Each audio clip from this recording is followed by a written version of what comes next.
Good morning! Sa video na to ay ipapakita ko lang sa inyo yung museum na pinuntahan namin. Itong room na unang pinuntahan namin ay pinapakita dito yung mga upuan ng mga taong may katungkulan sa lipunan tulad ng hari. Ito yung unang room. Then pagpasok naman namin guys, ito yung second room. Ito yung kasaysayan ng Cochin dito sa Kerala. So, ang mapapansin nyo dito guys ay ito ay para siyang pabilog. And then, lahat ng windows guys, lahat ng bintana ay gawa ito sa kahoy. Then, sa gitna naman, ito makikita yung elepante. So, palibot guys, itong area na to ay talagang dinadayo.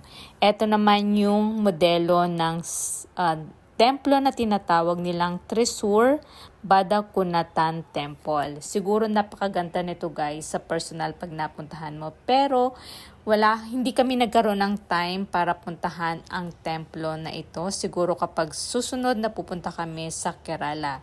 And alam niyo ba guys, sa Kerala ay maraming mga tao doon ay Katoliko. Kaya dito makakita ka ng maraming mga simbahan at maraming mga chapel sa Kerala. Napakaganda ng modelo ng templo na to guys. So siguro pagpunta namin sa susunod ay pupuntahan namin ang templo na ito dahil sa gawa pa lang guys ay napakaganda na ng templo na ito. So for sure pupuntahan namin ito. Paglabas naman namin guys, ito yung mga naggagandahang mga building sa labas ng museum na ito. So, umikot-ikot kami, naglalakad kami, and naa-amaze talaga ako sa ganda ng mga building na to. Then sa kabila guys ay naggagandahang mga bahay. At alam nyo ba, ang mga buildings na to ay itinayo pa nung panahon ng mga Briton.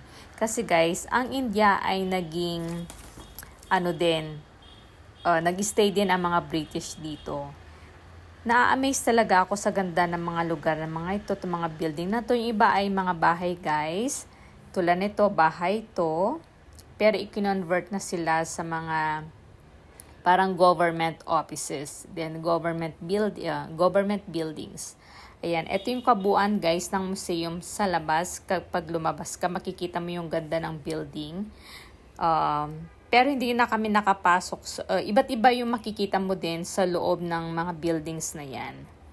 Then ito guys, bahay din yan. Pero naging government office na rin siya.